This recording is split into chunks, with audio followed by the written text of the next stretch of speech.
So, a boatload of news came out for the Love Live Squall Festival 2 Miracle Live. So in this video, I'm going to compile everything we saw from the live stream. I can't actually show the live stream because they delisted it, but I'll show you as much as I can. So first and foremost, I know a lot of people are asking, how do you transfer stuff? So if you open up the game, click that button, and then click Game Data Transfer, you'll be able to do that. And I already did it, so it looks a little different. So you'll click where normally says Cancel Transfer, you'll click on that, and you can open, and then I highly recommend saving that information. You'll have like a password stuff, screenshot that and save it for later. But you can only do this if you are not in the EU. But with that out of the way, let's go ahead and talk about the rest of the game. So when is this game coming out? It's coming out in 2023. They said springs. I believe the date that they're saying is April 30th is the date they're shooting for. They do have both of these games available on both stores. You can preload it, more or less pre-register to get it ready to download. On that page, I did want to mention some things that I noticed. They said the size is 3.4 gigabytes, which actually is the same as All Stars. So you're gonna need some space, but probably not as big as All Stars. And also said the language is in English and Japanese. When I look at the All Stars version, it's only in Japanese. So it might be the case where the main app will have English and Japanese, but then the rest of the versions will not have that.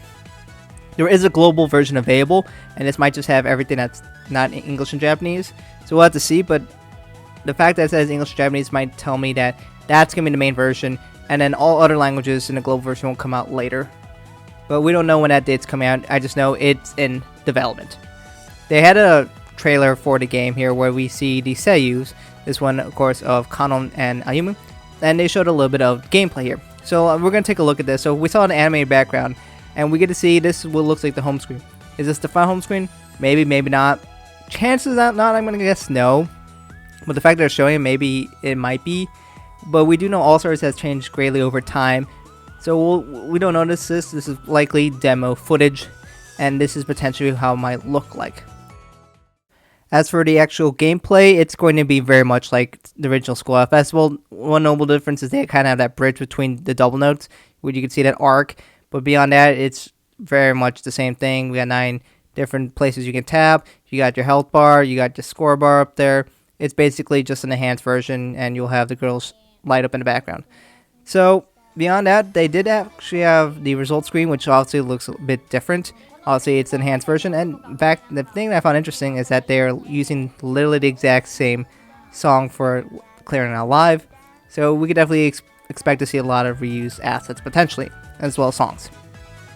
So that's definitely something interesting, and I noticed that, and we'll see what else there will be there. But it definitely looks like it's going to be a flashier version of Squall Festival, and that's what you expect. It's the 2.0 version of the game.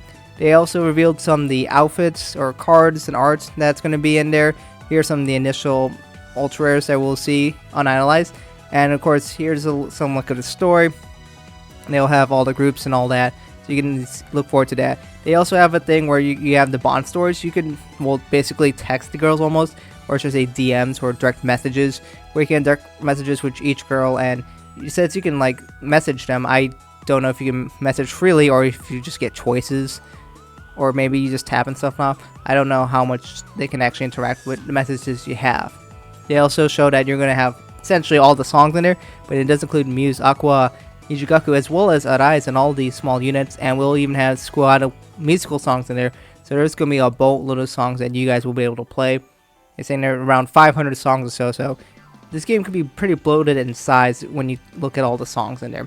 But yeah, that's what it looks like so far. And then there's also this screen. This is where you get to see the, what do they call the album, and you know, if you port over your Squall Festival 1 game, you'll be able to see all the cards you collected here before. So they'll have the 4 groups in there. Beyond that, they do have the scouting video. So basically, when you go scout a girl, they'll show these videos. I don't know if it's going to be, if you just scout like a Muse one, you're going to see one, or if there's one for every girl. Some other games, the way they do it is if you pull an ultra, they'll show this. So they might do something like that. And if you're wondering what to say, here's a translation too lazy, so I just copied what someone put on Twitter. So without further ado, we'll do the scouting videos that they showed.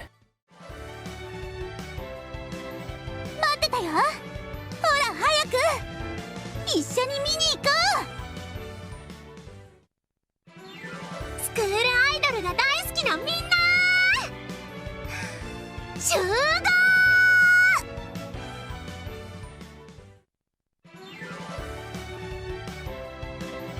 みんなにもっとスクールアイドルを好きになってほしいの。出会いは一期一会、大切にしなきゃだよね。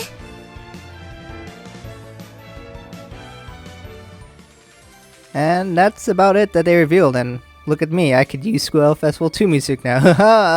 But so yeah, that's more or less it. So I guess the big summary is that School Festival 2 is basically gonna be School Festival 1, except they're gonna give kind of a facelift. So kind of a modernization, and of course more focus on all the girls. We get some new stories, but there are things that are just gonna literally bring over. I won't be surprised if they reuse a lot of the, I don't know, they call them maps or something on the songs where they're just gonna literally copy it over. And you know, that could save them a boatload of work, and it makes it a lot more feasible for them to have all the songs suddenly be in the game. So that's definitely what I'm expecting.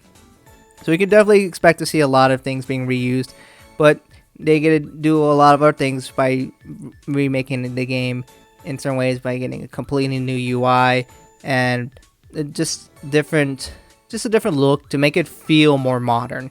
And who else what else would be in there? But we'll just be able to have a boatload of songs, and for School Festival fans, it's gonna probably feel like the exact same thing. And for a lot of us who are able to transfer, you know, we don't really have to start over unless you like live in Europe. Then sucks to be you, I guess, unfortunately, where you don't really get the ability to transfer. But beyond that, I mean, it's just an upgrade, really. And overall, I'll definitely look forward to it. I don't expect there to be 3 lives. It would be cool if there was an option to do that, but it definitely can get very distracting when you're trying to play a rhythm game like Squall Festival, where you have to type a boatload of notes. And I think that's kind of why Squall Festival All-Stars tones down the actual tapping, because it's hard to do that and focus on a live as well, at least from my experience. But let me know what you guys think about all this stuff that in the comments below. What do you like? What do you don't like? Are you looking forward to Squall Festival? You probably need a lot of space on your phone, but I don't think it'll be as big as All-Stars. But if you want to have all the songs downloaded at once, yeah, that's gonna take up some space.